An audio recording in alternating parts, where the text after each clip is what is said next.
ನಮಸ್ಕಾರ. ಸ್ವಯಂ ಪಾಕ ಅಭಿಮಾನಿಗಳಿಗೆ ಸ್ವಾಗತ. ಈ ದಿನ ನಾನು ಹೆಸರುಬೇಳೆ ಪಾಯಸ ಹೇಗೆ ಮಾಡೋದು ಅಂತ ಹೇಳಿ ತೋರಿಸ್ಕೊಡ್ತಾ ಇದ್ದೀನಿ. ಬೇಕಾಗುವ ಪದಾರ್ಥಗಳು: ಹೆಸರುಬೇಳೆ ಅರ್ಧ ಕಪ್ಪು, ನೀರು 3 ಕಪ್ಪು, ಬೆಲ್ಲ ಅರ್ಧ ಕಪ್ಪು, ಪುಡಿ ಮಾಡಿದ ಬೆಲ್ಲ ಇಟ್ಕೊಂಡಿದ್ದೀನಿ. ನಿಮ್ಮ ಸಿಹಿ ಅಪೇಕ್ಷೆ ಮೇಲೆ ಬೇಕಾದ್ರೆ ನೀವು ಸ್ವಲ್ಪ ಹೆಚ್ಚು ಹಾಕೋಬಹುದು. ತೆಂಗಿನಕಾಯಿ ತುರಿ, ಫ್ರೆಶ್ ಆದ ತೆಂಗಿನಕಾಯಿ ತುರಿ ತಗೊಳ್ಳಿ, ಸುಮಾರಾಗಿ ಅರ್ಧ ಕಪ್ಪು ಅಥವಾ ಜಾಸ್ತಿ ತಗೊಂಡ್ರು ನೀವು ಆಗುತ್ತೆ. ಹಾಲು 1.5 ಕಪ್ಪು, ಬಾದಾಮ್ ಪೌಡ್ರು 2 ಟೇಬಲ್ ಸ್ಪೂನು, ಏಲಕ್ಕಿ ಪುಡಿ 2 ಚಿಟಿಕೆ, ತುಪ್ಪ 2 ಟೇಬಲ್ ಸ್ಪೂನು, ಬಾದಾಮಿ ಪೀಸ್ ಮಾಡಿ ಇಟ್ಕೊಂಡಿದ್ದೀನಿ 1 ಟೇಬಲ್ ಸ್ಪೂನು, ಗೋಡಂಬಿ ಸಣ್ಣದಾಗಿ ಪೀಸ್ ಮಾಡಿದ್ದು ಅರ್ಧ ಟೇಬಲ್ ಸ್ಪೂನು, ದ್ರಾಕ್ಷಿ 15. ಹೆಸರುಬೇಳೆನ ಒಂದು ದಪ್ಪ ತಳದ ಪಾತ್ರೆಗೆ ಹಾಕಿ ಚೆನ್ನಾಗಿ ಇದನ್ನ ತೊಳ್ಕೊಳ್ಳಿ. ಒಂದ್ಸಲ ತೊಳೆದ್ಬಿಟ್ಟು ಚೆನ್ನಾಗಿ ನೀರು ಬಸ್ಕೊಂಡು ಅದಕ್ಕೆ ನೀರು ಹಾಕಿಬಿಟ್ಟು ಬೇಯ್ಲಿಕ್ಕಿಡಿ.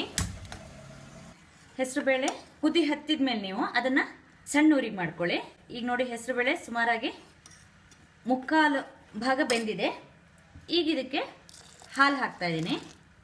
ಹಾಲಲ್ಲೇ ಚೆನ್ನಾಗಿ ಹೆಸರುಬೇಳೆ ಉಳಿದಿದ್ದು ಬೇಯಬೇಕು. ಹೆಸರುಬೇಳೆ ತಳ ಹತ್ತತ್ತಾದ್ರಿಂದ ನೀವು ಮಧ್ಯ ಹೀಗೆ ಕೈಯಾಟ ಸಣ್ಣ ಊರಿನಲ್ಲಿ ಬೇಯಿಸ್ಕೋಬೇಕು. ಈ ಕಾಯಿನ ನೀವು ಮಿಕ್ಸಿನಲ್ಲಿ ರುಬ್ಬಿ ಹಾಕ್ತೀರಿ ಅಂದರೂ ಆ ಥರನೂ ಮಾಡ್ಕೋಬೋದು.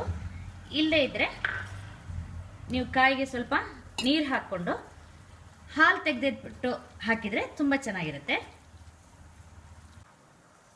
ಈ ಕಾಯಿನೆಲ್ಲ ತೆಕ್ಕೊಂಡು ರಸ ಮಾತ್ರ ನೀವು ಪಾಯಸಕ್ಕೆ ಹಾಕ್ಕೊಳ್ಳಿ. ಈಗ ನೋಡಿ, ಹೆಸರುಬೇಳೆ ಕೂಡ ಚೆನ್ನಾಗಿ ಬೆಂದಿದೆ. ಈಗ ಇದಕ್ಕೆ ಕಾಯಿ ಹಾಲು ಹಾಕೋಣ.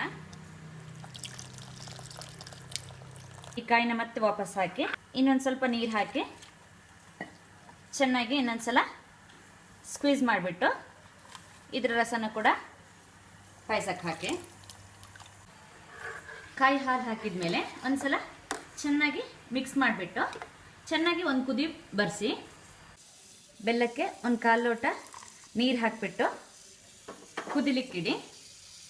ಈಗ ಈ ಬೆಲ್ಲ ಹಾಕಿದ್ದೀನಲ್ಲ, ಇದು ಚೆನ್ನಾಗಿ ಕುದ್ದಿದೆ, ಹಾಗೆ ಬೆಲ್ಲ ಕೂಡ ಕರಗಿದೆ. ಸ್ಟವ್ ಆಫ್ ಮಾಡಿಬಿಡೋಣ. ಕಾಯಿ ಹಾಲು ಹಾಕಿದ್ಮೇಲೆ ಈಗ ನಾನು ಸುಮಾರಾಗಿ 1-2 ನಿಮಿಷ ಚೆನ್ನಾಗಿ ಕುದಿಸಿದ್ದೀನಿ. ಸ್ಟವ್ ಆಫ್ ಮಾಡಿಬಿಟ್ಟು ನೀವು ಬೆಲ್ಲನ ಕರಗಿಸಿಟ್ಕೊಂಡಿರ್ತಿಲ್ಲ ಅದನ್ನ ಹಾಕಿ. ಯಾಕಂದರೆ ನಿಮಗೆ ಹಾಲು ಹಾಕಿರೋದ್ರಿಂದ ಕೆಲವೊಮ್ಮೆ ಬೆಲ್ಲ ಹಾಕಿದರೆ ಒಡೆಯುತ್ತಾದ್ರಿಂದ ನಾನು ಬೆಲ್ಲನ ಕೊನೆಗೆ ಹಾಕ್ತಾ ಇದ್ದೀನಿ. ಚೆನ್ನಾಗಿ ಒಂದ್ಸಲ ಮಿಕ್ಸ್ ಮಾಡಿಬಿಡಿ. ಒಂದು ಸಣ್ಣ ಒಗ್ಗರಣೆ ಸೌಟೆಗೆ ತುಪ್ಪ ಹಾಕಿ ಕಾಯ್ಲಿಕ್ಕಿಡಿ. ತುಪ್ಪ ಬಿಸಿ ಆದಮೇಲೆ ಬಾದಾಮಿ ಹಾಕಿ ಸ್ವಲ್ಪ ಹೊಂಬಣ್ಣಕ್ಕೆ ಬಂದ ತಕ್ಷಣ ಗೋಡಂಬಿ ಪೀಸಸ್ ಹಾಕಿ. ಗೋಡಂಬಿ ಸ್ವಲ್ಪ ಬಣ್ಣಕ್ಕೆ ತಿರುಗಿದ ತಕ್ಷಣ ದ್ರಾಕ್ಷಿ ಹಾಕಿ.